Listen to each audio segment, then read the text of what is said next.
ಎಲ್ಲ ಆತ್ಮೀಯರಿಗೆ ಮನೆ ಮನೆಗಳಲ್ಲಿ ಡಾಕ್ಟರ್ BR ಅಂಬೇಡ್ಕರ್ ರವರ 131ನೇ ಜನ್ಮ ದಿನಾಚರಣೆಯ ಶುಭಾಶಯಗಳನ್ನು ಅರ್ಪಿಸುತ್ತಾ ಈ ಫೇಸ್ಬುಕ್ ಲೈವ್ ಕಾರ್ಯಕ್ರಮಕ್ಕೆ ಎಲ್ಲರಿಗೂ ಆತ್ಮೀಯವಾದ ಸುಸ್ವಾಗತವನ್ನು ಕೋರ್ತಾ ಇದ್ದೇವೆ. ಕಾರ್ಯಕ್ರಮದ ಸ್ವಾಗತವನ್ನು ಪರಿಚಯವನ್ನು ಮಾಡ್ತಾ ಮೊದಲಿಗೆ ಈ ಅಂಬೇಡ್ಕರ್ ಜಯಂತಿಯ ಉದ್ಘಾಟನೆ ಮಾಡಲು ಡಾಕ್ಟರ್ ರಂಗಸ್ವಾಮಿ MTech PhD ಉಪನ್ಯಾಸಕರು ಅಂಬೇಡ್ಕರ್ ತಾಂತ್ರಿಕ ವಿದ್ಯಾಲಯ ಬೆಂಗಳೂರು ಇವರು ಬಂದಿರುತ್ತಾರೆ. ಇವರಿಗೆ ನಮ್ಮೆಲ್ಲರ ಪರವಾಗಿ ಆತ್ಮೀಯ ಸುಸ್ವಾಗತವನ್ನ ಒಂದು ಹಣ್ಣು ಕೊಡುವುದರ ಮೂಲಕ ಇವರಿಗೆ ಸ್ವಾಗತ ಕೋರ್ತಾ ಇದ್ದೇವೆ.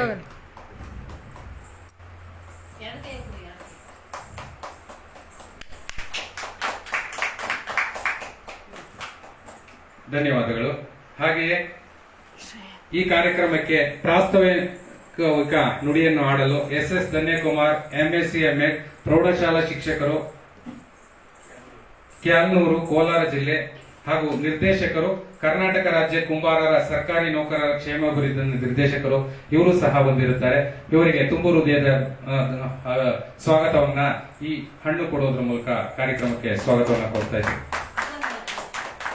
ಹಾಗೆಯೇ ಈ ಕಾರ್ಯಕ್ರಮದ ಗೌರವ ಉಪಸ್ಥಿತಿಯಲ್ಲಿ ಶ್ರೀಯುತ ಚಿತ್ರಶೇಖರಯ್ಯ MTech ಉಪನ್ಯಾಸಕರು, ರಾಯಚೂರು ಸರ್ಕಾರಿ ಪಾಲಿಟೆಕ್ನಿಕ್ ಇವರು ಸಹ ನಮ್ಮ ಆತ್ಮೀಯ ಸ್ವಾಗತವನ್ನ ಕೋರುತ್ತಾ ಈ ಕಾರ್ಯಕ್ರಮಕ್ಕೆ ಬಂದಿರುತ್ತಾರೆ. ಅವರಿಗೂ ಸಹ ಈ ಹಣ್ಣನ್ನು ಕೊಡುವುದರ ಮೂಲಕ ಈ ಕಾರ್ಯಕ್ರಮಕ್ಕೆ ಸ್ವಾಗತ ಕೋರ್ತಾ ಇದ್ದೇವೆ. ಹಾಗೆ ಶ್ರೀಮತಿ ವಿದ್ಯಾ ಧನ್ಯಕುಮಾರ್ MSc B.Ed ಪ್ರೌಢಶಾಲಾ ಶಿಕ್ಷಕರು, ಸಂತೇಕಲ್ಲಹಳ್ಳಿ, ಚಿಂತಾಮಣಿ ತಾಲೂಕು ಇವರು ಸಹ ಬಂದಿರುತ್ತಾರೆ. ಇವರಿಗೂ ಸಹ ಆತ್ಮೀಯವಾದ ಸುಸ್ವಾಗತವನ್ನು ಕೋರ್ತಾ ಇದ್ದೇವೆ. ಹಾಗೆ ಶ್ರೀಮತಿ ಈಶ್ವರಮ್ಮ ತಿಮ್ಮಯ್ಯ ಸಂಸ್ಥಾಪಕ ನಿರ್ದೇಶಕರು, ಕುಂಬೇಶ್ವರಿ ಮಹಿಳಾ ಸಂಘ ತುಮಕೂರು ಇವರು ಸಹ ಬಂದಿರುತ್ತಾರೆ. ಅವರಿಗೂ ಸಹ ಆತ್ಮೀಯವಾದ ಸುಸ್ವಾಗತವನ್ನು ಕೋರ್ತಾ ಇದ್ದೇವೆ. ಹಾಗೂ ಅಂತರ್ಜಾಲತಾಣದಲ್ಲಿ ಉಪಸ್ಥಿತಿಯನ್ನು ಶ್ರೀ ಗಣಪತಿ ಗೋಚಲವಾದಿರವರು ಸಾಹಿತಿಗಳು ಬೆಂಗಳೂರು ಬಂದಿರುತ್ತಾರೆ. ಅವರಿಗೂ ಸಹ ಎಲ್ಲರ ಪರವಾಗಿ ಸ್ವಾಗತವನ್ನು ಚಪ್ಪಾಳೆಯ ಮೂಲಕ ಕೋರ್ತಾ ಇದ್ದೇವೆ. ಹಾಗೂ ಶ್ರೀಯುತ ಕೂನಿಕೆರೆ ರಾಮಣ್ಣನವರು ಹಿಂದುಳಿದ ವರ್ಗಗಳ ಹಿತಚಿಂತಕರು ಇವರು ಸಹ ಈ ಕಾರ್ಯಕ್ರಮದ ನೇರ ಪ್ರಸಾರದಲ್ಲಿ ನಮ್ಮೊಟ್ಟಿಗೆ ಮಾತನಾಡಿದ್ದಾರೆ.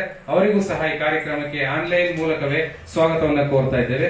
ಧನ್ಯವಾದಗಳು. ಹಾಗೂ ಈ ಕಾರ್ಯಕ್ರಮದ ಅಧ್ಯಕ್ಷತೆಯನ್ನು ಶ್ರೀಯುತ T ತಿಮ್ಮಯ್ಯನವರು, ನಿವೃತ್ತ ಹಿರಿಯ ಅಭಿಯಂತರರು, ಕುಂಬಾರ ಜನಾಂಗದ ಹಿರಿಯ ಮುತ್ಸದಿಗಳು ಇವರು ಸಹ ಬಂದಿರುತ್ತಾರೆ.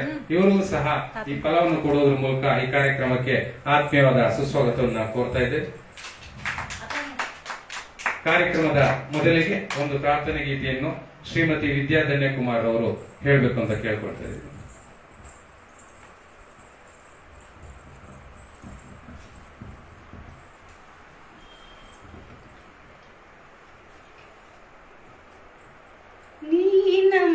ಗೆಲುವಾಗಿ ಬಾ, ನೀ ನಮ್ಮ ಗೆಲುವಾಗಿ ಬಾ, ಗಜಮುಖನೇ ನೀ ನಮ್ಮ ಗೆಲುವಾಗಿ ಬಾ, ನೀ ನಮ್ಮ ಗೆಲುವಾಗಿ ಬಾ, ಗಜಮುಖನೇ ನೀ ನಮ್ಮ ಗೆಲುವಾಗಿ ಬಾ, ಗುರುಕುಲಕ್ಕೆ ವರವಾಗಿ ಗುರಿ ತೋರೋ ಗುರುವಾಗಿ ಹೊರೆ ನೀನು ಎಂದೆಂದು ಕರುಣಾಳು ಬಾ ಬಂದು, ನೀ ನಮ್ಮ ಗೆಲುವಾಗಿ ಬಾ, ಗಜಮುಖನೇ ನೀ ನಮ್ಮ ಗೆಲುವಾಗಿ ಬಾ, ಬಾಳಲ್ಲಿ ಒಂದಾಗಿ ಬಾ ನಮ್ಮ ಜೊತೆಯಾಗಿ, ಕ್ಷಣ ಕ್ಷಣವು ನಮಗಾಗಿ ನೆರವಾಗು ಬೆಳಕಾಗಿ, ಬಾಳಲ್ಲಿ ಒಂದಾಗಿ ಬಾ ನಮ್ಮ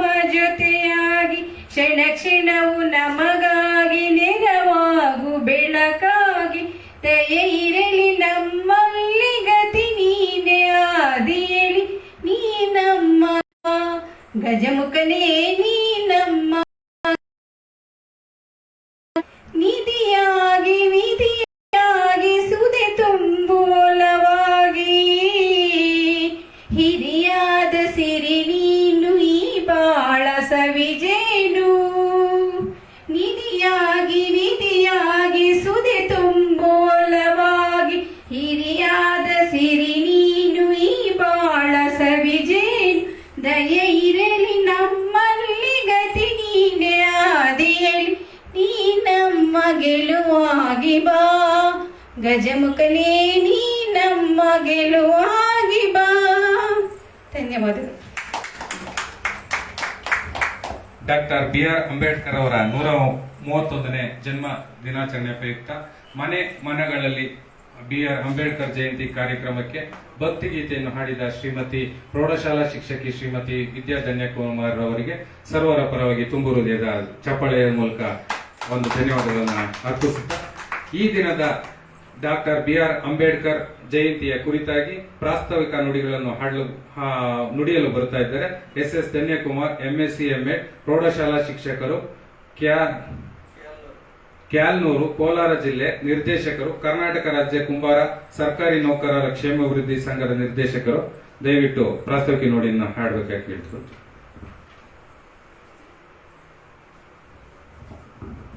ಎಲ್ಲರಿಗೂ ಮೊದಲನೇದಾಗಿ ವಂದಿಸುತ್ತಾ ಈ ಮನೆಗಳಲ್ಲಿ doctor B R Ambedkar Jayanti ಈ ಒಂದು ಕಾರ್ಯಕ್ರಮದಲ್ಲಿ ಆಸೀನರಾಗಿರುವಂತಹ ಹಿರಿಯ ಚೇತನಗಳಾದಂತಹ ತಿಮ್ಮಯ್ಯ ಮಾವನವರೇ, ಈಶ್ವರಕ್ಕನವರೇ ಹಾಗೂ ಡಾಕ್ಟರ್ ರಂಗಸ್ವಾಮಿಯವರೇ, ಚಿತ್ರಶೇಖರಯ್ಯನವರೇ ಹಾಗೂ ಎಲ್ಲ ಮನೆ ಮಂದಿಯ ಸದಸ್ಯರೇ, ಈ ಒಂದು ಜಯಂತಿ ನಾವು ಏನಕ್ಕೆ ಆಚರಣೆ ಇವತ್ತು 2 ವಿಶೇಷವಾದಂಥ ಜಯಂತಿಗಳಿದೆ. ಇವತ್ತು ಡಾಕ್ಟರ್ ಬಿ ಆರ್ ಅಂಬೇಡ್ಕರ್ ಅವರ ಜಯಂತಿ 131ನೇ ಜಯಂತಿ ಹಾಗೂ ಮಹಾವೀರ ಜಯಂತಿ.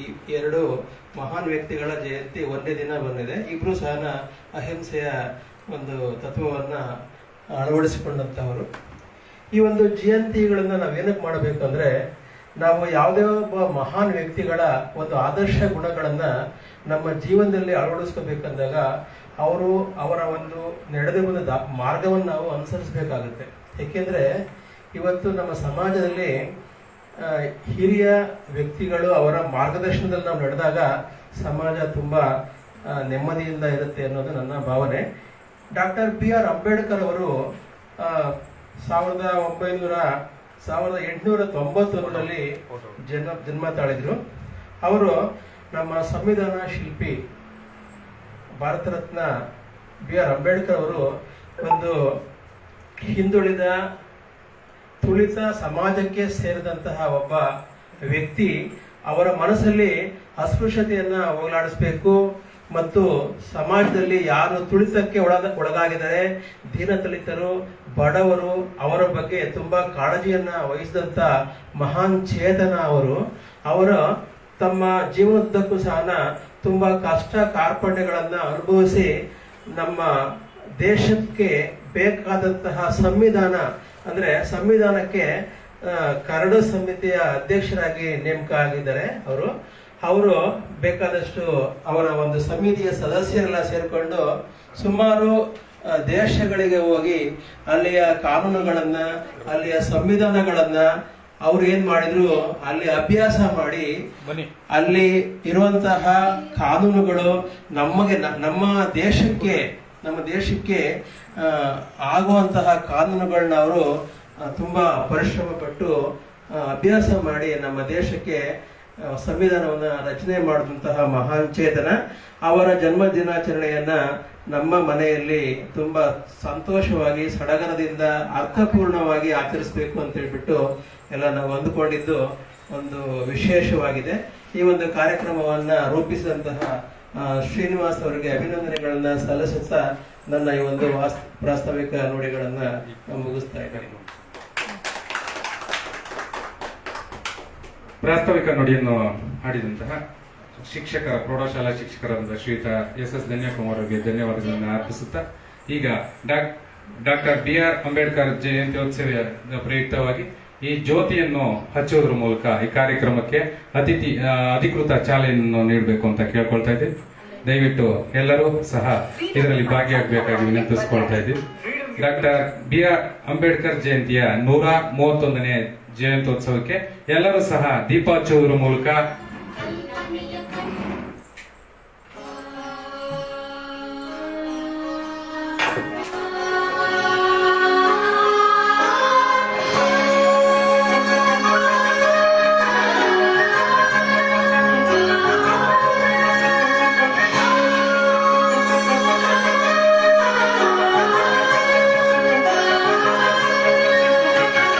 ಜೀವ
ಕಾರ್ಯಕ್ರಮಕ್ಕೆ ಅಧಿಕೃತ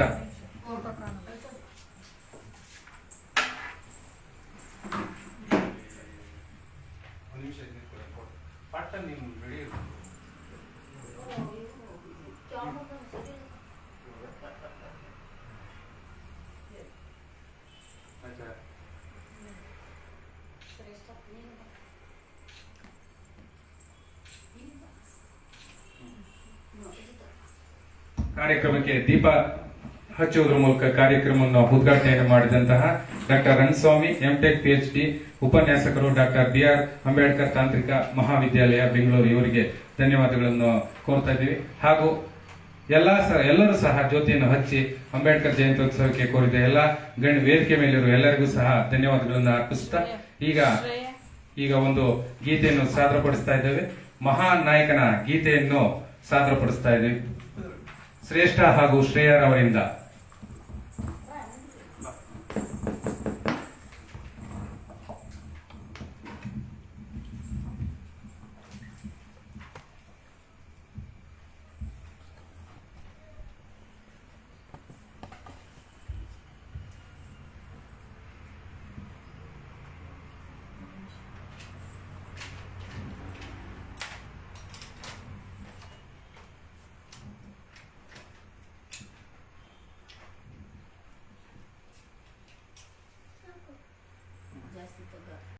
ಸಮಾನತೆಯನ್ನು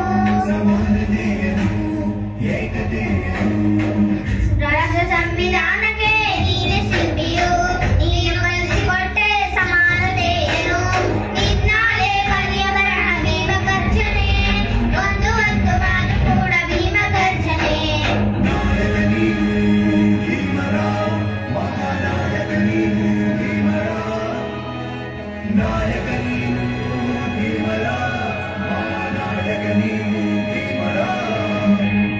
ನೊಂದ ಜನರಿಗೆ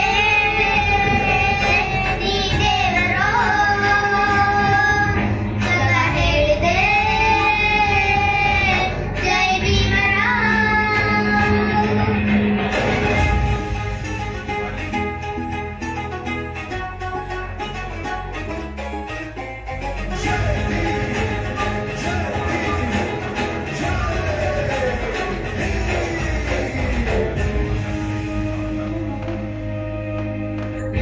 ಸಂಕಟದಲ್ಲಿ ಬಂದೆ ಆಗಿ ಆಧಾರ ನಿನ್ನಡ ಸಮಾನತೆ ಈಗ ದೂರ ಸಂಕಟದಲ್ಲಿ ಬಂದೆ ಆಗಿ ಆಧಾರ ನಿನ್ನಿಂದ ಅಸಮಾನತೆ ಈಗ ದೂರ ನೀ ತೋರಿದ ದಾರಿಲಿ ದೇಶ ಸಾಗಿದೆ ಸೂರು ನೀರು ಭೇದವೀಗ ದೂರವಾಗಿದೆ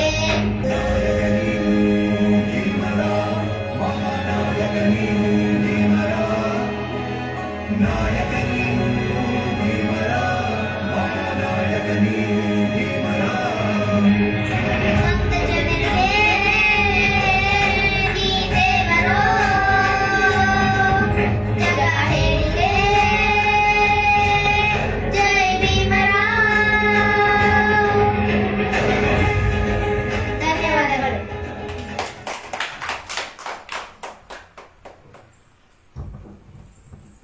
ಮಹಾನ್ ಚೇತನ ಅಂಬೇಡ್ಕರ್ ಅವರ ಮಹಾನಾಯಕ ಗೀತೆಯನ್ನು ಹಾಡಿದಂತ ಶ್ರೇಷ್ಠ ಶ್ರೇಯ ಪುಟಾಣಿಗಳಿಗೆ ಧನ್ಯವಾದಗಳನ್ನ ಅರ್ಪಿಸುತ್ತಾ ಈಗ ನಮ್ಮೊಟ್ಟಿಗೆ ಗೌರವ ಉಪಸ್ಥಿತಿಯನ್ನು ನಮ್ಮ ಅಂತರ್ಜಾಲದಲ್ಲಿ ಶ್ರೀಯುತ ಗಣಪತಿ ಚಲವಾದಿಯವರವರು ನಮ್ಮೊಡನೆ ಅಂಬೇಡ್ಕರ್ ಜಯಂತಿಯ ಬಗ್ಗೆ ಒಂದು 4 ಮಾತಾಡೋದನ್ನು ಹಾಡ್ತಾ ಇದ್ದಾರೆ. ಇವರು ಖ್ಯಾತ ಬೆಂಗಳೂರು ನಗರದ ಘಟಕ 31ರ ನಿರ್ವಾಹಕರು, ನಮ್ಮ ಆತ್ಮೀಯ ಸ್ನೇಹಿತರು ಹಾಗೂ ಮಹೇಂದ್ರ ವರ್ಮ ಸಾಹಿತ್ಯ ಪ್ರಶಸ್ತಿಯನ್ನು ಪುರಸ್ಕೃತರು ಹಾಗೂ ಅಂಬೇಡ್ಕರ್ ಬಗ್ಗೆ ಹಲವಾರು ಬರೆದಿರುವಂತರಾಗಿರ್ತಾರೆ. ಫೇಸ್ಬುಕ್ ಲೈವ್ ನಲ್ಲಿರುವ ಎಲ್ಲರಿಗೂ ಭಾರತದ ಸಂವಿಧಾನ ಶಿಲ್ಪಿ, ವಿಶ್ವರತ್ನ, ಮಾನವತಾವಾದಿ ಡಾಕ್ಟರ್ BR ಅಂಬೇಡ್ಕರ್ ಸಾಹೇಬರ 131ನೇ ಜಯಂತಿಯ ಶುಭಾಶಯಗಳು. ನನ್ನ ಆತ್ಮೀಯ ಸಹೃದಯ ಮಿತ್ರರು ಆಗಿರುವ ಶ್ರೀಯುತ ಶ್ರೀನಿವಾಸ್ ಕುಂಬಾರ್ ಅವರು ಹಾಗೂ ಅವರ ಕುಟುಂಬದವರು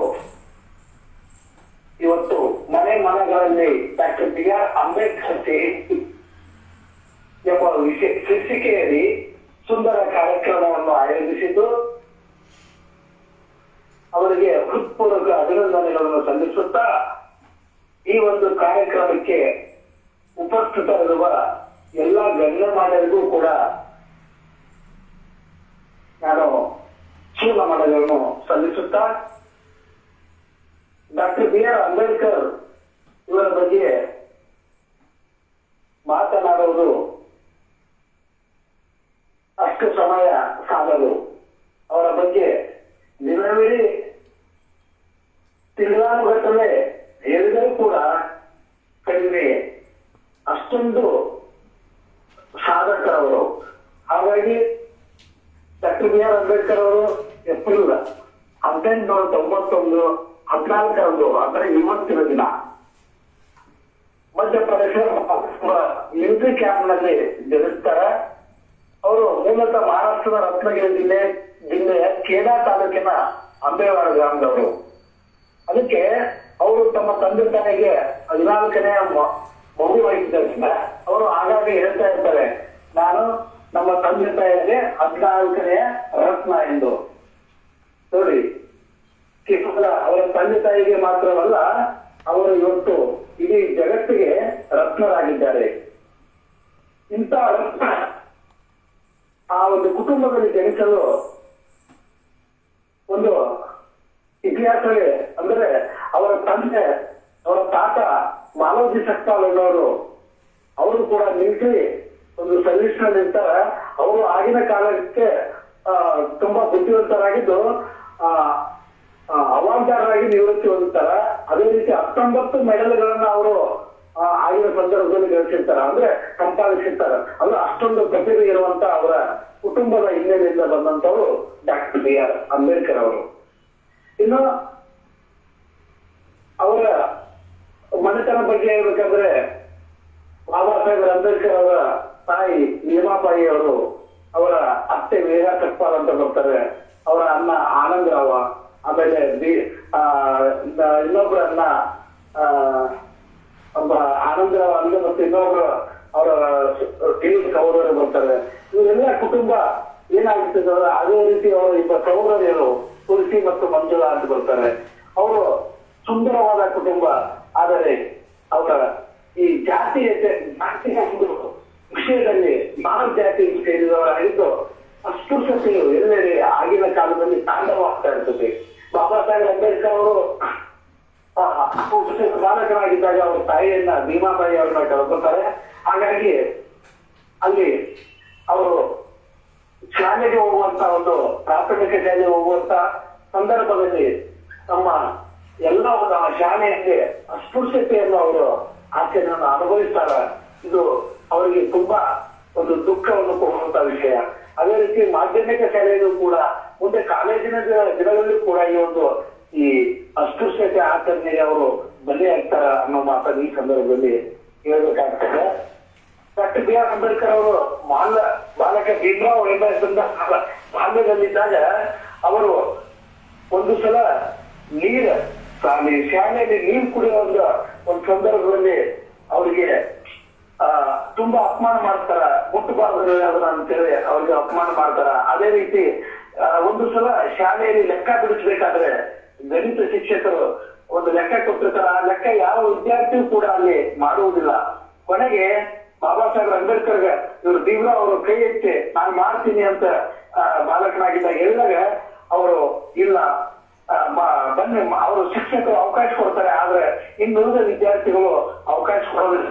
ಅವ್ರು ಇಲ್ಲಿ ಬಂದು ಬೋರ್ಡ್ ಹತ್ರ ಬಂದ್ರೆ ನಾವು ಮಹಿಳೆ ನಮ್ಮ ಊಟದ ಗುತ್ತಿಗಳಿರ್ತಾವ, ನಾವು ಮಹಿಳೆ ಆಗ್ತೀವಿ, ಅದಕ್ಕೆ ಬೇಡ ಅಂತ ಅವರು ಅವಕಾಶವನ್ನ ಕೊಡೋದಿಲ್ಲ ಅಲ್ಲಿನ ವಿದ್ಯಾರ್ಥಿಗಳು ಮತ್ತು ಕೆಲವು ಶಿಕ್ಷಕರು. ಅಂತ ಒಂದು ಈ ಅವಮಾನಗಳನ್ನು ಸಹಿಸಿಕೊಂಡು ಅವರು ಏನಾಗಿದ್ದಾರೆ ಬಾಬಾ ಸಾಹೇಬ್ ಅಂಬೇಡ್ಕರ್ ಅಂದ್ರೆ ಬೆಳಿತಾರ.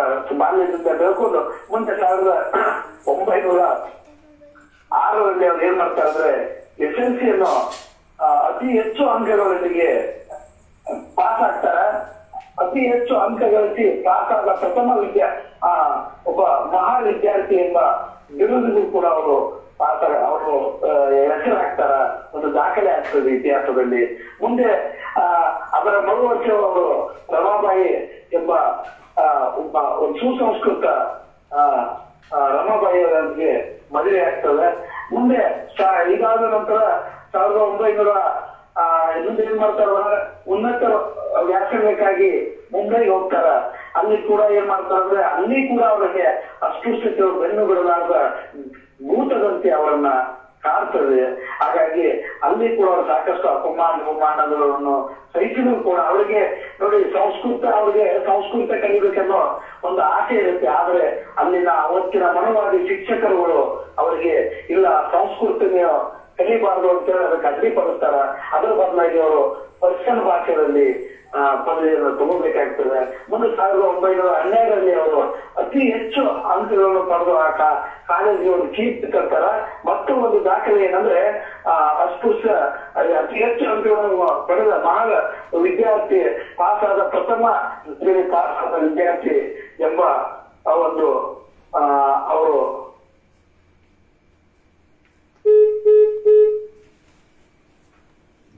ಧನ್ಯವಾದಗಳು ಗಣಪತಿ ಗೋ ಚಲವಾದಿರವರಿಗೆ. ಮಯೂರ ಬಿಎಂಟಿಸಿ ಪ್ರತಿಷ್ಠಿತ ಮಯೂರ ವರ್ಮ ಸಾಹಿತ್ಯ ಪ್ರಶಸ್ತಿ ಪುರಸ್ಕೃತರು ಹಾಗೂ ಅಂಬೇಡ್ಕರ್ ಬಗ್ಗೆ ಹಲವಾರು ಪುಸ್ತಕಗಳನ್ನ ಬರೆದಿರುವಂತಹ ಪ್ರತಿಭಾನ್ವಿತರು. ಹಾಗೆಯೇ ಸಹ ಮೊನ್ನೆ ನಡೆದಂತಹ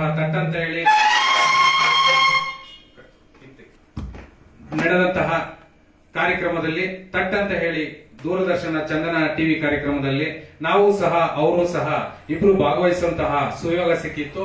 ಅಂತಹ ಸುಯೋಗದಲ್ಲಿ ವಿಶೇಷ ಸಂಚಿಕೆಯ ಕಾರ್ಯಕ್ರಮ ಮೊನ್ನೆ ಭಾನುವಾರ 1 ಗಂಟೆಗೆ ನಡೆಯಿತು.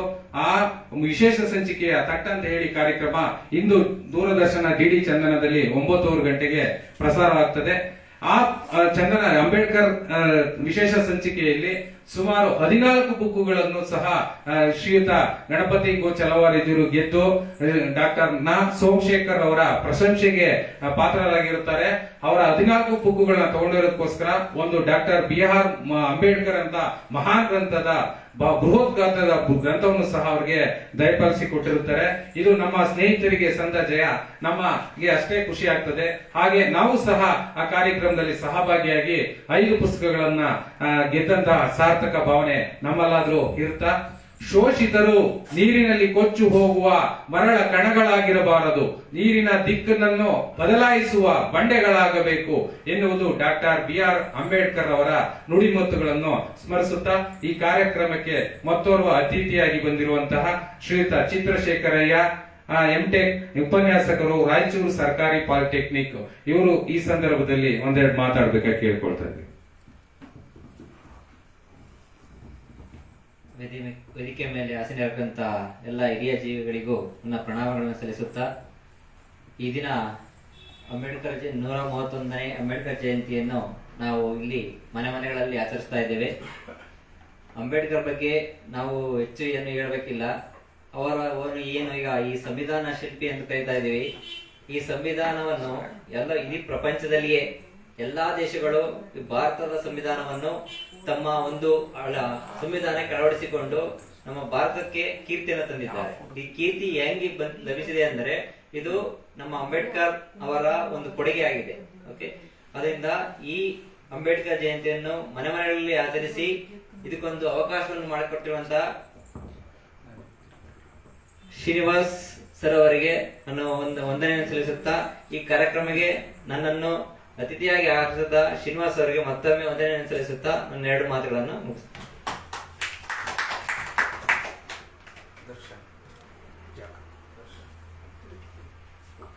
ಶ್ರೀಯುತ ಚಿತ್ರಶೇಖರಯ್ಯ ಅವರವರಿಗೆ ಧನ್ಯವಾದಗಳನ್ನ ಅರ್ಪಿಸುತ್ತಾ ಈ ಸಂದರ್ಭದಲ್ಲಿ ಡಾಕ್ಟರ್ BR ಅಂಬೇಡ್ಕರ್ ಅವರು ಸಮಾನತೆಯ ಹರಿಕಾರ, ಸಂವಿಧಾನ ಶಿಲ್ಪಿಯ, ಹೊಸ ಭಾರತದ ನಿರ್ಮಾತೃ, ದೇಶ ಕಂಡ ಮಹಾನ್ ಚೇತನ. ಇವರು ಜನ್ಮ ದಿನಾಚರಣೆಗೆ ಆತ್ಮೀಯವಾದ ಶುಭಾಶಯಗಳನ್ನ ಕೋರುತ್ತಾ ಈಗ ನಮ್ಮೊಡನೆ ಮಾತಾಡಲು ದರ್ಶನ್ ರವರು ಸ್ನಾತಕೋತ್ತರ ಪದವೀಧರರು, ನಮ್ಮ BMTC ಆತ್ಮೀಯ ಸಿಬ್ಬಂದಿ ಮಾತಾಡ್ತಾ ಇದ್ದಾರೆ.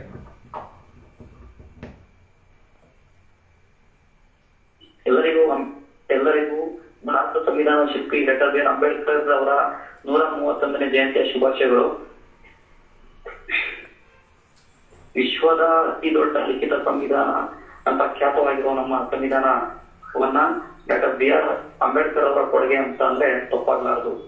ಅಂಬೇಡ್ಕರ್ ಅಂದ್ರೆ ಅಸಾಧಾರಣ ಶಕ್ತಿ, ಅವರೊಂಥರ ಫುಲ್ ಪವರ್ಫುಲ್ ಮ್ಯಾನ್. ಯಾಕೆ ಅಂತ ಅಂದ್ರೆ ಅಷ್ಟೊಂದು ಜ್ಞಾನವುಳ್ಳವರು ಆ ಕಾಲಮಾನದಲ್ಲಿ ಇನ್ನೊಬ್ರು ಇದ್ರು ಅನ್ನೋದು ಸುಳ್ಳದಂತ ವಿಚಾರ.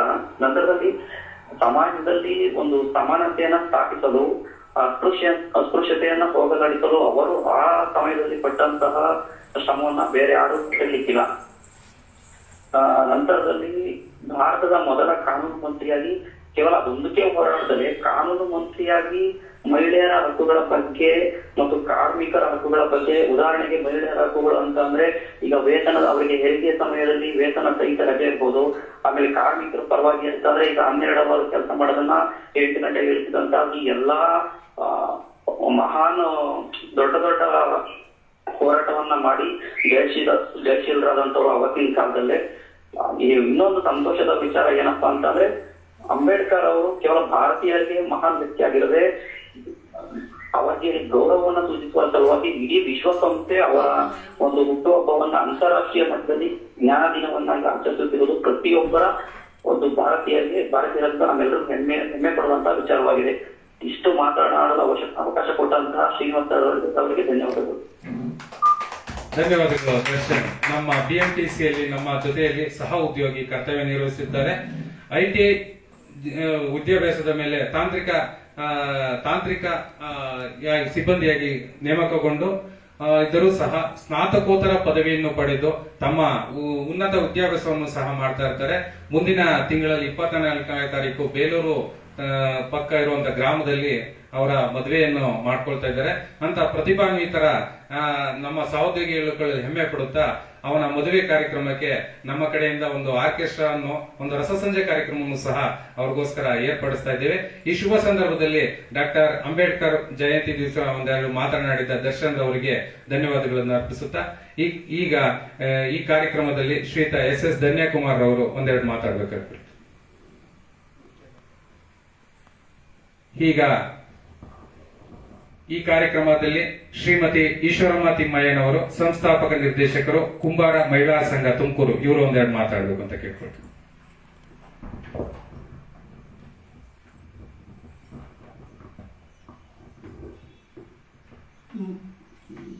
ನಮ್ಮ ಪ್ರಪಂಚದ ಮಾನವ ಶಿಲ್ಪಿ ಅಂತ ಆಗಿದೆ, ಶೀಲ್ ಆಗಿದೆ, ಅದನ್ನೇನು ಬೇರೆ ಹೇಳಂಗೇ ಇಲ್ಲ. ಮಹಾಶಿಲ್ಪಿ, ಅದರಿಂದ ಎಲ್ಲರಿಗೂ ಸಂತೋಷ. ಈ ಮಹಾಶಿಲ್ಪಿಗೆ ಅನೇಕ ನಮಸ್ಕಾರಗಳನ್ನು ಪ್ರಸ್ತುತಪಡಿಸುತ್ತೇನೆ. ಶ್ರೀಮತಿ ಈಶ್ವರಮ್ಮ ತಿಮ್ಮಯ್ಯ, ಸಂಸ್ಥಾಪಕ ನಿರ್ದೇಶಕರು, ಕುಂಬೇಶ್ವರಿ ಮಹಿಳಾ ಸಂಘ ತುಮಕೂರು, ಇವರಿಗೆ ಧನ್ಯವಾದಗಳನ್ನು ಅರ್ಪಿಸುತ್ತಾ ಈಗ ಶ್ರೀಮತಿ ವಿದ್ಯಾ ಧನ್ಯಕುಮಾರ್ ಅವರು, ಪ್ರೌಢಶಾಲಾ ಶಿಕ್ಷಕರು, ಸಂತೆಕಲ್ಲಹಳ್ಳಿ, ಚಿಂತಾಮಣಿ ತಾಲೂಕು, ಇವರು ಒಂದೆರಡು ಮಾತಾಡಬೇಕು ಅಂತ ಕೇಳ್ಕೊಳ್ತೀವಿ.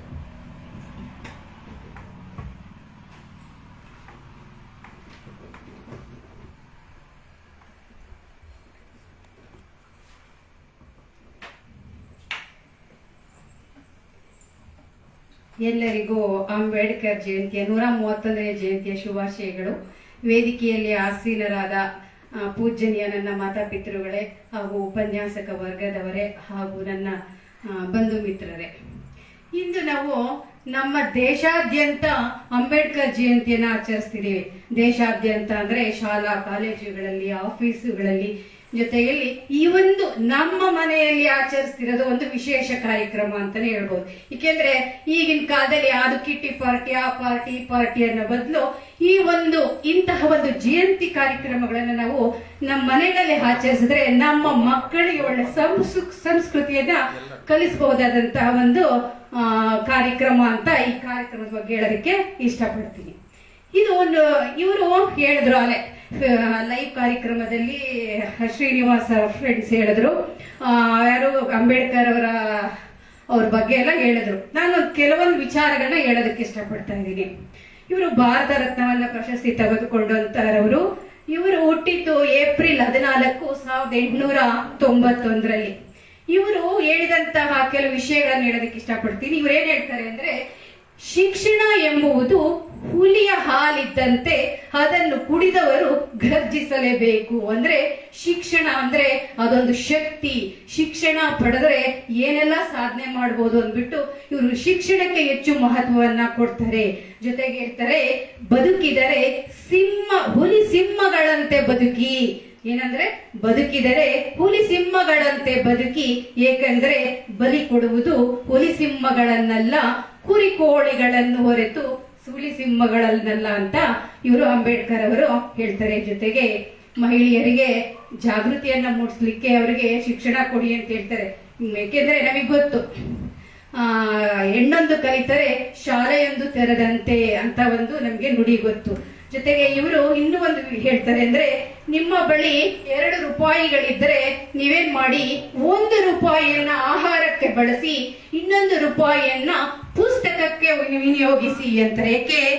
ಆಹಾರ ನಮ್ಮನ್ನ ಬದುಕಿಸ್ಲಿಕ್ಕೆ ಆಹಾರ ಬೇಕು, ಪುಸ್ತಕ ನಾವು ಹೇಗೆ ಜೀವಿಸಬಹುದೆಂದು ನಮಗೆ ಕಲಿಸುತ್ತೆ. ನಮಗೆ ಹೇಳ್ತಾರೆ, ಯಾವಾಗ್ಲೂ ಪುಸ್ತಕ ಓದ್ಬೇಕು, ಮನೆಯಲ್ಲಿ ಪುಸ್ತಕ ಸಂಗ್ರಹ ಮಾಡಿಟ್ಕೋಬೇಕು, ಬಿಡುವಿನ ವೇಳೆಯಲ್ಲಿ ಪುಸ್ತಕ ಓದ್ಬೇಕು. ಇವ್ರು ಪುಸ್ತಕ ಪ್ರೇಮಿ ಆಗಿರ್ತಾರಂತೆ. ಜೊತೆಗೆ ಇವ್ರ ಮನೆಗೆ ಯಾರಾದ್ರೂ ಬಂದ್ರೆ, ಗೆಸ್ಟ್ಗಳು ಬಂದ್ರೆ ಪುಸ್ತಕವನ್ನೇ ಸಹ ಬಹುಮಾನವಾಗಿ ಇವರು ಕೊಡ್ತಾ ಇದ್ದಾರೆ. ಈಗ ನಾವು ಅಂಬೇಡ್ಕರ್ ಜಯಂತಿ ಅಂದ್ರೆ ನಾವು ಸಂವಿಧಾನದ ಶಿಲ್ಪಿ ಅಂತ ಕರಿತೀವಿ.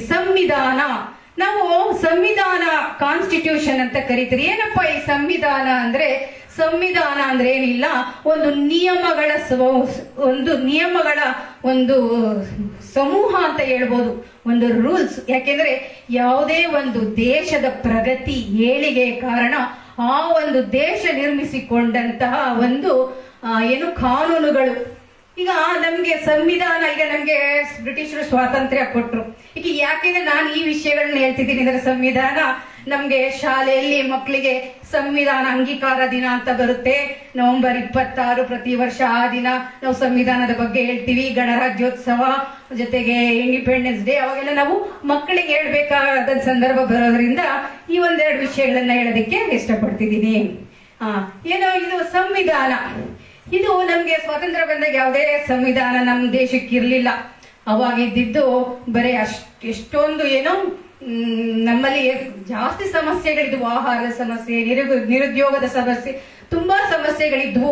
ನಮ್ಮ ದೇಶಕ್ಕೆ ನಮ್ಮದೇ ಆದಂತ ಸಂವಿಧಾನ ಇರ್ಲಿಲ್ಲ. ಈ ಸಂವಿಧಾನವನ್ನ ಅವಾಗ ಏನ್ ಮಾಡಿದ್ರು, ನಮ್ಮ ದೇಶ ನಮ್ಮದೇ ಆದಂತ ಒಂದು ಸಂವಿಧಾನ ಇರಬೇಕು ಅಂದ್ಬಿಟ್ಟು ಡಾಕ್ಟರ್ ಬಾಬು ರಾಜೇಂದ್ರ ಪ್ರಸಾದ್ ಅವರ ಅಧ್ಯಕ್ಷತೆಯಲ್ಲಿ ಒಂದು ಕರಡು ಸಮಿತಿ ರಚನೆ ಆಯಿತು. ಆ ಕರಡು ಸಮಿತಿಯ ಒಂದು ಅಧ್ಯಕ್ಷರಾಗಿದ್ದಂಥವ್ರು ಅಂದ್ರೆ ಅಂಬೇಡ್ಕರ್ ಅವರು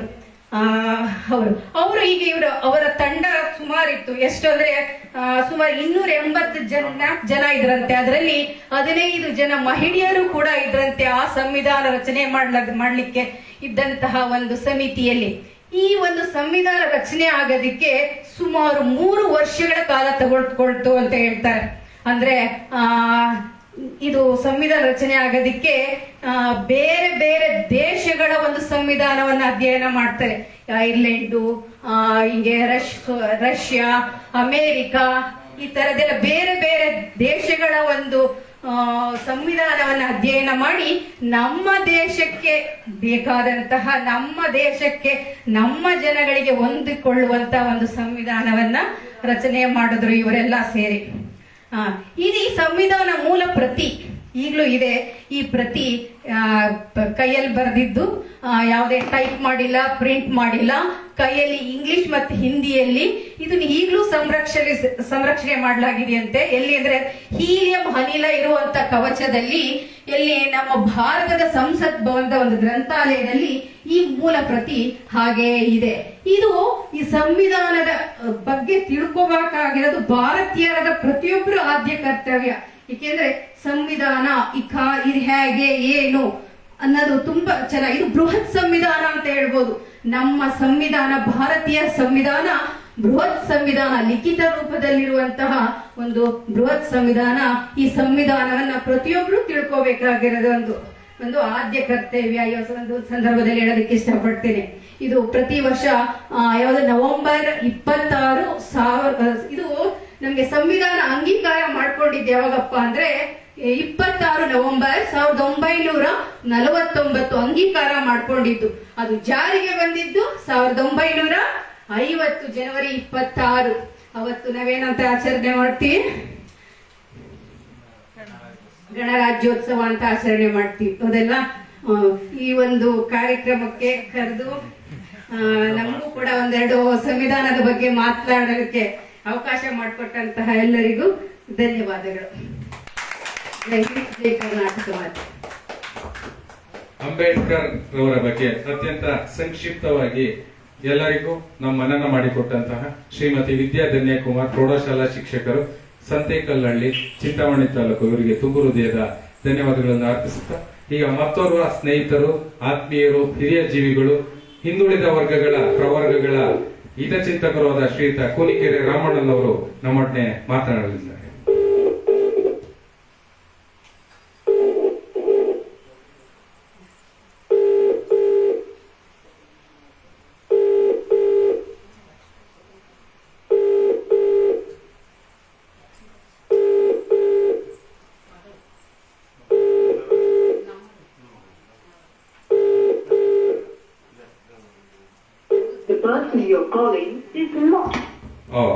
ಬಹುಶಃ ಮೋಸ್ಟ್ಲಿ ಮಳೆ ಬರ್ತಿರೋ ಕಾರಣದಿಂದ ಲೈನ್ ಬಿಸಿ ಇದೆ. ನಂತರ ಸಂಪರ್ಕಿಸೋಣ. ಈಗ ಶ್ರೀಯುತ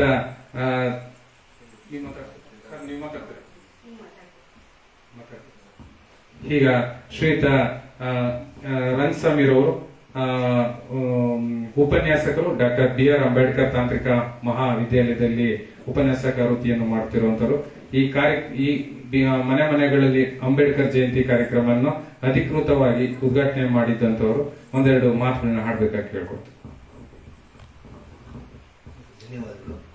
ಸೊ ಎಲ್ಲರಿಗೂ ನಾನು ಮೊದಲನೇದಾಗಿ 131ನೇ ಅಂಬೇಡ್ಕರ್ ಜಯಂತಿಯ ಶುಭಾಶಯ ತಿಳಿಸುತ್ತಾ, ಈ ಮನೆ ಮನೆಗಳಲ್ಲಿ ಡಾಕ್ಟರ್ BR ಅಂಬೇಡ್ಕರ್ ಜಯಂತಿ ಕಾರ್ಯಕ್ರಮದ ಆಯೋಜಿಸಿರುವ ಟಿ ತಿಮ್ಮಯ್ಯ ಮತ್ತು ಅವರ ದಂಪತಿಗಳಿಗೆ ವಿಶೇಷವಾದ ಅಭಿನಂದನೆ ಸಲ್ಲಿಸುತ್ತಾ, ಹಾಗೂ ಎಲ್ಲ ಉಪಸ್ಥಿತಿರುವ ಎಲ್ಲ ಗಣ್ಯರಿಗೂ ಮಾನ್ಯರಿಗೂ ಅಂಬೇಡ್ಕರ್ ಜಯಂತಿ ಧನ್ಯವಾದಗಳು. ಸೊ ನಾವು ವಿಶೇಷವಾಗಿ ನಮಗೆಲ್ಲ ತಿಳಿದಿರುವಂತೆ ಇಂದು ದೇಶದ ಎಲ್ಲೆಡೆ, ದೇಶದ ಎಲ್ಲ ಭಾಗದಲ್ಲೂ ಡಾಕ್ಟರ್ ಅಂಬೇಡ್ಕರ್ ಜಯಂತಿಯನ್ನು ಆಚರಿಸ್ತಾ ಇದ್ದಾರೆ. ಇದು ವಿಶೇಷವಾಗಿ ಇಂದು ಶ್ರೀನಿವಾಸ್ ಕುಂಬಾರ್ ಅವರ ನೇತೃತ್ವದಲ್ಲಿ ಮನೆ ಮನೆಗಳಲ್ಲಿ ಅಂಬೇಡ್ಕರ್ ಜಯಂತಿ ಇದು ಎಷ್ಟು ಪ್ರಸ್ತುತ ಅಂತ ನಾವು ಸಂತೋಷ ಪಡಬೇಕಾದ ವಿಷಯ. ಎಲ್ಲ ಕಡೆ ಆಚರಿಸೋದು ಅದು ಸಹ ಎಲ್ಲ ದೇಶದ ಕರ್ತವ್ಯವಾಗಿ ಒಂದು ರಾಷ್ಟ್ರೀಯ ಹಬ್ಬವಾಗಿ ನಾವು ಆಚರಿಸ್ತಾ ಇದೀವಿ. ಸೊ ಅದರಲ್ಲಿ ಈ ರೀತಿಯಾಗಿ ಮನೆ ಮನೆಗಳಲ್ಲಿ ಆಚರಿಸ್ತಿರೋದು ಹೆಚ್ಚು ಸಂತೋಷದ ವಿಷಯ. ನಾನು ಇದನ್ನ ಹೆಚ್ಚು ವಿಶೇಷವಾಗಿ ಒತ್ತು ಕೊಟ್ಟು ಹೇಳ್ತಾ ಇದ್ದೀನಿ. ಇದೇ ರೀತಿ ನಾವೆಲ್ಲ ಮನೆ ಮನೆಗಳಲ್ಲಿ ಎಲ್ಲ ಜಯಂತಿ, ಮಹಾತ್ಮನ ಜಯಂತಿಯನ್ನ ನಾವು ಹಮ್ಮಿಕೊಳ್ಳೋದ್ರಿಂದ ನಮ್ಮ ದೇಶದ ಅಭಿವೃದ್ಧಿ ಪಥದಲ್ಲಿ ನಾವು ಈಸಿಯಾಗಿ ನಾವು ಕೊಂಡೊಯ್ಯಬಹುದಂತ ನಾನಾದರೂ ಭಾವಿಸ್ತೀನಿ. ಇನ್ನೊಂದು ವಿಶೇಷ, ಮತ್ತೆ ನಾವು ಅಂಬೇಡ್ಕರ್ ಜಯಂತಿ, ಅಂಬೇಡ್ಕರ್ ನಮಗೆ ಯಾವ ರೀತಿಯಲ್ಲಿ ಸಮಾಜಕ್ಕೆ ನಾವು ಕೊಡುಗೆ ನೀಡಿದ್ದಾರೆ ಅದನ್ನು ಯೋಚನೆ ಮಾಡೋದಾದ್ರೆ, ನಾವು ಈಗ ಸ್ವತಂತ್ರ ಬಂದು ಅಥವಾ ಸಂವಿಧಾನ ರಚಿಸಿ ಸುಮಾರು 75 ವರ್ಷಗಳಾಗಿದೆ. ಈ 75 ವರ್ಷದಲ್ಲಿ ನಮ್ಮ ಸಮಾಜ ಯಾವ ರೀತಿ ಅಭಿವೃದ್ಧಿಯನ್ನು ಕಂಡಿದೆ ಅದನ್ನ ನಾವು ಯೋಚನೆ ಮಾಡ್ತಾ ಹೋದ್ರೆ ಸಾಕಷ್ಟು ಅಭಿವೃದ್ಧಿಯನ್ನು ಪಡೆದಿದೆ. ನಾವು ಅಭಿವೃದ್ಧಿ ಪಡೆದಿಲ್ಲ ಅಂತ ಹೇಳಕ್ಕಾಗಲ್ಲ, ಕೆಲವು ನ್ಯೂನತೆಗಳು ಇದೆ. ಈಗ ನಾವು ಅಂಬೇಡ್ಕರ್ ಆಶಯ ಏನಾಗಿತ್ತು, ಎಲ್ಲ ಕೆಳವರ್ಗದ ಜನರು ಸಹ ಎಲ್ಲರಂತೆ ಸಮಾನವಾಗಿ ಅಧಿಕಾರವನ್ನು ಸ್ವೀಕರಿಸಬೇಕೆಂಬ ಆಶಯ ಇತ್ತು. ಅದೇ ರೀತಿ ನಾವು ಇಂದು ಎಲ್ಲ ಕೆಳವರ್ಗದ ಜನರು ಸಹ ಎಲ್ಲ ರಾಜಕೀಯವಾಗಿ ಅಥವಾ ಸಾಮಾಜಿಕವಾಗಿ ಎಲ್ಲ ಸ್ಥಾನಮಾನಗಳನ್ನು ಅವರು ಇವತ್ತು ಅಲಂಕರಿಸಿದ್ದಾರೆ. ಅದ್ರ ಪರಿಶ್ರಮ ಡಾಕ್ಟರ್ ಅಂಬೇಡ್ಕರ್ಗೆ ಸಲ್ಲಿಸಬೇಕಾದದ್ದು. ಯಾಕಂದ್ರೆ ಅಂಬೇಡ್ಕರ್ ಆ ಕನಸನ್ನು ಕಂಡಿದ್ರು ಅವರು. ಯಾಕಂದ್ರೆ ಅಂಬೇಡ್ಕರ್ ಅವರು ನಾವು ಈಗ ಎಲ್ಲರೂ ಮಾತಾಡಿದಂತೆ ಬಹಳ ಒಂದು ನಾವೇನು ಸಮಾಜದಲ್ಲಿ ಅಲ್ಪ ಅಸ್ಪೃಶ್ಯರು ಒಂದು ಕುಟುಂಬ ಅಂತ ಏನ್ ಹೇಳ್ತೀವಿ, ಆ ಕುಟುಂಬದಿಂದ ಆ ಜಾತಿಯಿಂದ ಬಂದು ಅವರ ಒಂದು ಸಮಾಜದಲ್ಲಿ ನೋವು ಉಂಡು ಅದರಿಂದ ಅವರು ನೇರವಾಗಿ ಅದರ ಸಂಪರ್ಕ ಇದ್ದರಿಂದ ಅವರು ಅದರೆಲ್ಲ ಕಷ್ಟ ಸುಖಗಳನ್ನು ಅವ್ರು ಮನಗಂಡಿದ್ರು. ಆ ದೃಷ್ಟಿಯಿಂದ ಆ ಒಂದು ಶೋಷಿತ ವರ್ಗದಲ್ಲಿ ಹುಟ್ಟಿದ್ರು ಸಹ ಅವರು ಹೆಚ್ಚಿನ ಶಿಕ್ಷಣ ಪಡೆದು ಲಂಡನ್ ಸ್ಕೂಲ್ ಆಫ್ ಎಕನಾಮಿಕ್ಸ್ ಅಲ್ಲಿ PhD ಪಡೆದು ಸರಿಸಮಾನವಾಗಿ ಅವರು ಸಹ ಸರಿಸಮಾನವಾಗಿ ವಿದ್ಯಾಭ್ಯಾಸ ಮಾಡಿ ನನ್ನ ಸಮಾಜವನ್ನು ಅಥವಾ ಎಲ್ಲರಿಗೂ ಸಮಾನತೆಯನ್ನು ತರಬೇಕೆಂಬ ದೃಷ್ಟಿಯಿಂದ ಅವರು ನಿರ್ಧಾರ ಮಾಡಿದ್ರು. ಆ ನಿರ್ಧಾರದಂತೆ ಅವರು ಸಂವಿಧಾನವನ್ನು ರಚಿಸಿ ಆ ಸಂವಿಧಾನದಲ್ಲಿ ಎಲ್ಲರಿಗೂ ಆರ್ಥಿಕವಾಗಿ ಸಾಮಾಜಿಕವಾಗಿ ಎಲ್ಲರಿಗೂ ಸಮಾನತೆಯನ್ನು ಕೊಡಬೇಕು. ಆ ನಿಟ್ಟಿನಲ್ಲಿ ನಾವು ನಮ್ಮ ಏನೇ ಸರ್ಕಾರ ಬಂದರೂ ಸಹ ಆ ನಿಟ್ಟಿನಲ್ಲಿ ಆ ಕಾರ್ಯಕ್ರಮವನ್ನು ಯೋಜಿಸಬೇಕಂತ ತಿಳಿಸಿದ್ದಾರೆ. ಸೊ ನಾವು ಇಂದು ಜಯಂತಿಯನ್ನ ಅವ್ರು ನಾವು ಅರ್ಥಪೂರ್ಣವಾಗಿ ಆಚರಿಸೋದೇನಂತಂದ್ರೆ, ಈಗ ಅಬ್ರಹಾಂ ಲಿಂಕನ್ ನಿಮ್ಗೆಲ್ಲ ಗೊತ್ತಿರ್ಬೋದು, ಅಮೆರಿಕದ ಅಧ್ಯಕ್ಷರು, ಅವ್ರು ಏನ್ ಹೇಳಿದ್ದಾರೆ ಅಂದ್ರೆ, ಪ್ರಜಾಪ್ರಭುತ್ವದಲ್ಲಿ ಜನರಿಂದ ಜನರಿಗಾಗಿ ಜನರಿಗೋಸ್ಕರ, ಯಾವುದೇ ಸರ್ಕಾರ ಇರಬಹುದು, ಯಾವುದೇ ಪಕ್ಷ ಇರಬಹುದು. ಸೊ ಯಾವಾಗ ಯಾವುದೇ ಸರ್ಕಾರ ಅಥವಾ ಪಕ್ಷವು ಈ ನಿಟ್ಟಿನಲ್ಲಿ ಅಂದ್ರೆ ಜನರಿಂದ ಜನರಿಗಾಗಿ ಜನರಿಗೋಸ್ಕರ ಒಂದು ಕಾರ್ಯಕ್ರಮ ಯೋಜನೆ ಹಾಕಿಕೊಳ್ಳುತ್ತೋ, ಸೊ ಅವಾಗ ಆ ದೇಶವನ್ನು ನಾವು ಪ್ರಗತಿಯಲ್ಲಿ ಕಾಣುತ್ತೇವೆ. ಅದೇ ರೀತಿ ಸಂವಿಧಾನದ ಆಶಯ ಅಂಬೇಡ್ಕರ್ ತಿಳಿಸಿದಂತೆ, ಸೊ ನಾವು ಸಮಾನತೆ, ಸೋದರತ್ವ, ಸೊ ಎಲ್ಲರಲ್ಲೂ ಸಮಾನತೆ, ಸೋದರತ್ವವನ್ನು ನಾವು ಕಾಪಾಡಿಕೊಂಡಾಗ ಸಮಾಜದಲ್ಲಿ ಸಾಮರಸ್ಯ ಉಳಿಯುತ್ತೆ. ಸೊ ಇದಕ್ಕೆ ನಾವು ಏಕೆ ಇದು ಮಹತ್ವ ಕೊಡ್ಬೇಕಂದ್ರೆ, ಸೊ ನಾವೆಲ್ಲ ತಿಳ್ಕೊಂಡಂತೆ ಭಾರತ ದೇಶ ಅಂದ್ರೆ ಒಂದು ವಿಭಿನ್ನ ರಾಷ್ಟ್ರ. ಇದರಲ್ಲಿ ವಿವಿಧತೆಯಲ್ಲಿ ಏಕತೆ ಅಂದ್ರೆ ನಾವು ಸಮಾಜದಲ್ಲಿ ಸೊ ಎಲ್ಲ ವಿವಿಧ ರೀತಿಯ ಭಾಷೆ, ಜನಾಂಗಗಳನ್ನು ನಾವು ಹೆಚ್ಚಾಗಿ ಕಾಣ್ತೀವಿ. ನಾವು ಭಾರತ ದೇಶದಲ್ಲಿ ಪ್ರತಿ ಒಂದು 10 ಕಿಲೋಮೀಟರ್ ಒಂದು ಡಿಸ್ಟೆನ್ಸ್ಗೂ ನಾವು ಇಲ್ಲಿ ವಿವಿಧ ರೀತಿಯ ಸಂಪ್ರದಾಯ, ಸಂಸ್ಕೃತಿಯನ್ನು ಹೊಂದಿದ ರಾಷ್ಟ್ರ. ಸೊ ಇಂಥ ಒಂದು ಸಂಸ್ಕೃತಿ, ಒಂದು ಸಂಪ್ರದಾಯ ಹೊಂದಿದ ರಾಷ್ಟ್ರದಲ್ಲಿ ನಾವು ಹೇಗೆ ಬದುಕಬೇಕು, ಯಾವ ರೀತಿಯ ಸಮಾಜದಲ್ಲಿ ಮುನ್ನಡೆ ತರಬೇಕು ಅಂತ ಒಂದು ವಿಶೇಷ ಒಂದು ಸಂಕಟದಲ್ಲಿ ನಾವೆಲ್ಲ ಇದ್ವಿ ಜನ. ಅಂದ್ರೆ ಸ್ವತಂತ್ರ ಬಂದಾದ ನಂತರ, ಸೊ ಆ ಸ್ವತಂತ್ರ ಬಂದಾದ ನಂತರ ಇಂಥ ಪರಿಸ್ಥಿತಿಯಲ್ಲಿ ವಿವಿಧತೆಯಲ್ಲಿ ಏಕತೆಯನ್ನು ಯಾವ ರೀತಿ ನಾವು ಕಾಪಾಡ್ಕೊಳ್ಬೇಕು ಅನ್ನೋ ಒಂದು ವಿಶೇಷ ಅದಕ್ಕೆ ಪರಿಹಾರವಾಗಿ ನಮ್ಮ ಸಂವಿಧಾನವನ್ನು ರಚಿಸಿಕೊಟ್ಟಿದ್ದಾರೆ ಸೊ ಡಾಕ್ಟರ್ ಅಂಬೇಡ್ಕರ್ ಅವರು. ಸೊ ನಾವು ಆ ಒಂದು ಇವಾಗ ಏನಾಗ್ತಿದೆ ಸಮಾಜ, ನಾವು ಇತ್ತೀಚಿನ ಬೆಳವಣಿಗೆ ನೋಡ್ಕೊಂಡ್ರೆ ನಾವು ಯಾವ ರೀತಿ ಸಾಮರಸ್ಯ ಕಾಪಾಡ್ತಿದೀವಿ, ಸೊ ಅದು ಕುಂಠಿತಗೊಳ್ತಾ ಇದೆ. ಸೊ ಆ ದೃಷ್ಟಿಯಿಂದ ನಾವು ಸೊ ಸಮಾಜದ ಸಂವಿಧಾನ ಹೇಳುತ್ತೆ ಯಾವುದೇ ಒಂದು ಧರ್ಮವನ್ನು ಅದು ಒಪ್ಪಿಗೆ ಕೊಡಲ್ಲ. ಅಂದ್ರೆ ಎಲ್ಲರೂ ನಾವು ಮಾನವೀಯತೆ ದೃಷ್ಟಿಯಿಂದ ನೋಡಿದಾಗ ಸೊ ಎಲ್ಲರೂ ಎಲ್ಲರ ಸಂಸ್ಕೃತಿ, ಅವರ ಸಂಪ್ರದಾಯವನ್ನು ನಾವು ಗೌರವಿಸಬೇಕು. ಸೊ ಅದು ಒಂದು. ಸೊ ಎರಡನೇದಾಗಿ ಸೊ ನಾವು ಮತ್ತು ಹಕ್ಕು ಕರ್ತವ್ಯ, ಸಂವಿಧಾನದಲ್ಲಿ ಹಕ್ಕು ಕರ್ತವ್ಯಗಳನ್ನು ಅವರು ನಮ್ಗೆ ತಿಳಿಸಿದ್ದಾರೆ. ಸೊ ನಾವು ಸಾಮಾನ್ಯವಾಗಿ ನಾವು ಹಕ್ಕು ಒತ್ತಾಯಕ್ಕೆ ಮಾತ್ರ ನಾವು ಮುಂದೆ ಇರ್ತೀವಿ, ಆದ್ರೆ ಕರ್ತವ್ಯದಲ್ಲಿ ಹಿಂದೆ ಬಿಡ್ತೀವಿ. ಸೊ ನಾವು ಈ ಹಕ್ಕು ಕರ್ತವ್ಯಗಳನ್ನು ಸಮಾನವಾಗಿ ಆಚರಿಸಿದಾಗ ಅದು ನಿಜವಾದ ಅರ್ಥದಲ್ಲಿ ಅಂಬೇಡ್ಕರ್ ಜಯಂತಿಯನ್ನು ಆಚರಿಸಿದಂತಾಗುತ್ತದೆ. ಸೊ ನಾವು ಸಾಮಾನ್ಯವಾಗಿ ಹಿಂದೆ ಏನಾಗಿದ್ದೇವೆ, ನಾವು ಕುಟುಂಬಿಕವಾಗಿ ನಮ್ಮ ಹಕ್ಕು ಕರ್ತವ್ಯ ನಮ್ಮ ಕುಟುಂಬದಲ್ಲಿ ಮಾತ್ರ, ಅಂದ್ರೆ ನಾವು ಕ್ಷೇಮ ಫಸ್ಟ್, ನೆಕ್ಸ್ಟ್ ನಮ್ಮ ಕುಟುಂಬ, ಸೊ ಅಲ್ಲಿಗೆ ನಮ್ಮ ಕರ್ತವ್ಯ ಮುಗಿದೋಗ್ಬಿಡುತ್ತೆ. ಸೊ ನಾವು ಇದನ್ನ ಮುಂದೆ ಜಿಲ್ಲಾ ಮಟ್ಟದಲ್ಲಿ, ರಾಜ್ಯ ಮಟ್ಟದಲ್ಲಿ, ದೇಶ ಮಟ್ಟದಲ್ಲಿ ನಾವು ಈ ಹಕ್ಕು ಕರ್ತವ್ಯಗಳನ್ನು ತಿಳ್ಕೊಂಡು ಆ ರೀತಿ ಸಮಾಜದಲ್ಲಿ ನಾವು ಹೋರಾಟದಲ್ಲಿ ಮಾಡಿದಾಗ ನಾವು ಹೆಚ್ಚಿನ ಒಂದು ಪ್ರಗತಿಯನ್ನು ಪಡೆಯಬಹುದು. ಇದೆಲ್ಲ ಸಂವಿಧಾನದ ಆಶಯ.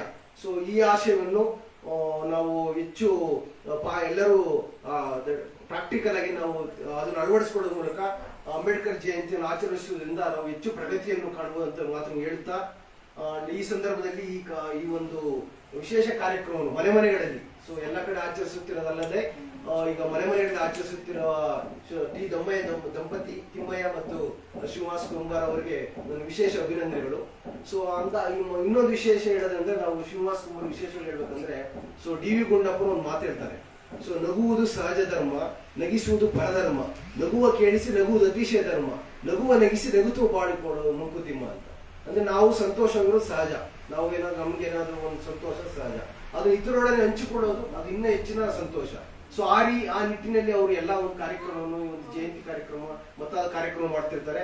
ಸೊ ಈ ರೀತಿ ಎಲ್ಲಾ ಜಯಂತಿ ಕಾರ್ಯಕ್ರಮವನ್ನು ಅವರು ಮನೆಯಲ್ಲಾದ್ರೂ ಮಾಡಿ ಅದನ್ನ ಜಾಗೃತಿ ಮೂಡಿಸ್ತಿದ್ದಾರೆ. ಈ ತರ ಒಂದು ಸೋಷಿಯಲ್ ಮೀಡಿಯಾದಲ್ಲಿ ಅದನ್ನ ಬಿಂಬಿಸ್ತಾ ಇದ್ದಾರೆ. ಸೊ ಅವರಿಗೆ ವಿಶೇಷವಾದ ಧನ್ಯವಾದಗಳನ್ನು ಆಚರಿಸುತ್ತಾ, ಇದೇ ರೀತಿ ಅವರು ಹೆಚ್ಚಿನ ಕಾರ್ಯಕ್ರಮವನ್ನು ನಡೆಸೋದ್ರಿಂದ ಅಂಬೇಡ್ಕರ್ ಜಯಂತಿಯ ಕಾರ್ಯಕ್ರಮ ಹೆಚ್ಚು ಪ್ರಸ್ತುತವಾಗಲಿ ಅಂತ ಹೇಳಿ ನನ್ನ ಇಷ್ಟು ಅವಕಾಶ ಮಾಡಿಕೊಟ್ಟು, ನನ್ನ ಉದ್ಘಾಟನೆಗೆ ಅವಕಾಶ ಮಾಡಿಕೊಟ್ಟಂತ ಎಲ್ಲ ಅವರ ಕುಟುಂಬದವರಿಗೂ ಮತ್ತು ಶ್ರೀನಿವಾಸ್ ಕುಂಬಾರ್ ಅವರಿಗೂ ವಿಶೇಷವನ್ನು ತಿಳಿಸುತ್ತಾ ನನ್ನ ಮಾತುಗಳನ್ನು ಮುಗಿಸುತ್ತೇನೆ.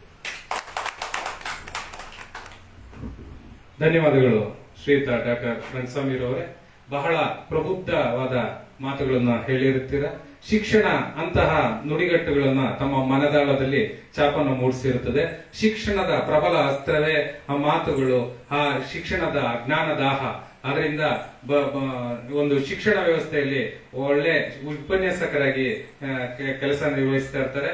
ಹಾಗೂ ಅವರ ತಮ್ಮನವರು ಸಹ ರಾಯಚೂರಿನಲ್ಲಿ ಸರ್ಕಾರಿ ಪಾಲಿಟೆಕ್ನಿಕ್ ಅಲ್ಲಿ ಉಪನ್ಯಾಸಕರಾಗಿ ಕಾರ್ಯನಿರ್ವಹಿಸ್ತಾ ಇರ್ತಾರೆ.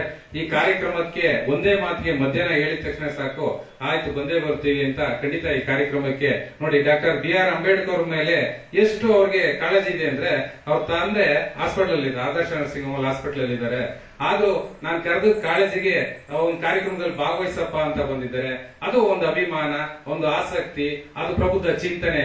ಅವ್ರಿಗೆ ಈ ಸಂದರ್ಭದಲ್ಲಿ ಅವ್ರಿಗೆ ಖಂಡಿತ ನಾವು ಅಭಿನಂದನೆ ಚಪ್ಪಾಳೆ ಮೂಲಕ ಸಲ್ಲಿಸ್ತಾ ಇದ್ವಿ. ಹಾಗೆ ಇದೇ ಸಂದರ್ಭದಲ್ಲಿ ಅಧ್ಯಕ್ಷೀಯ ಭಾಷಣವನ್ನು ಶ್ರೀಯುತ ಟಿ ತಿಮ್ಮಯ್ಯನವರು, ನಿವೃತ್ತ ಹಿರಿಯ ಅಭಿಯಂತರರು, ಕುಂಭ ಜನಾಂಗದ ಹಿರಿಯ ಮುತ್ಸದಿ, ಇವರು ಒಂದೆರಡು ಮಾತಾಡ್ಬೇಕಂತ ಕೇಳ್ಕೊಳ್ತು.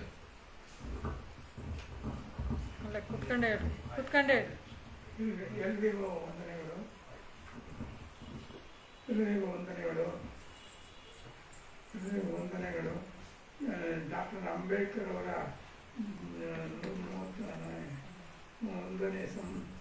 131ನೇ ಜಯಂತಿ ಆಚರಣೆಯನ್ನು ಮನೆ ಮನೆಯಲ್ಲಿ ಆಚರಿಸತಕ್ಕಂಥ ಇದರಲ್ಲಿ ಎಲ್ಲರೂ ಭಾಗವಹಿಸಿದ್ದಾರೆ. ಇವರಲ್ಲಿ ಹೆಚ್ಚಿನ ಮಾತನಾಡಿದ್ದಾರೆ, ಒಳ್ಳೊಳ್ಳೆ ವಿಚಾರಗಳನ್ನು ತಿಳಿಸಿದ್ದಾರೆ. ಅದರಿಂದ ಇವರು ನನಗೂ ಕೂಡ ಬಹಳ ಸಂತೋಷ ಆಗಿದೆ. ಇವರನ್ನು ಕೂಡ ನಮ್ಮ ಅಳಿಯ ಮಗಳು ಕೂಡ ಇವತ್ತು ನಮ್ಮ ಸ್ವಂತ ಮನೆಯಲ್ಲಿ ನಮ್ಮ ತವರು ಮನೆಯಲ್ಲಿ ಭಾಳ ಚೆನ್ನಾಗಿ ಮಾತಾಡಿದ್ದಾರೆ, ಚೆನ್ನಾಗಿ ಮಾತಾಡಿದ್ದಾರೆ. ಇಷ್ಟೊಂದು ಮಾತಾಡಿದ್ದು ಇವತ್ತೇ ನೋಡಿದ್ದು.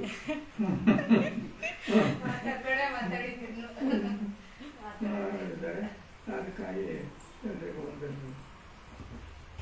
ಅಧ್ಯಕ್ಷೀಯ ಭಾಷಣವನ್ನು ಮಾಡಿದಂತಹ ಶ್ರೀಯುತ ಟಿ ತಿಮ್ಮಯ್ಯನವರಿಗೆ ಧನ್ಯವಾದಗಳನ್ನು ಅರ್ಪಿಸುತ್ತಾ, ಈ ಫೇಸ್ಬುಕ್ ಲೈವ್ ಕಾರ್ಯಕ್ರಮವನ್ನು ವೀಕ್ಷಿಸುತ್ತಿರುವ ಎಲ್ಲ ವೀಕ್ಷಕರಿಗೂ ನಮ್ಮೆಲ್ಲರ ಕುಟುಂಬದ ಪರವಾಗಿ, ನಮ್ಮೆಲ್ಲ ವೀಕ್ಷಕರ ಪರವಾಗಿ ತುಂಬು ಧನ್ಯವಾದಗಳನ್ನು ಅರ್ಪಿಸುತ್ತಾ, ಹಾಗೆ ಈಗ DD ಚಂದನದಲ್ಲಿ ನಾವು ಟಿ ಶ್ರೀನಿವಾಸ್ ಕುಮಾರ್ ಹಾಗೂ ಶ್ರೀಯುತ ಗಣಪತಿ ಗೋಚಲವದೇವಿರವರು ತಟ್ ಅಂತ ಹೇಳಿ ಕಾರ್ಯಕ್ರಮದಲ್ಲಿ ವೀಕ್ಷಿಸಿ ಕೆಲವೊಂದು ಬಹುಮಾನಗಳನ್ನ ಪಡೆದಿರ್ತೇವೆ.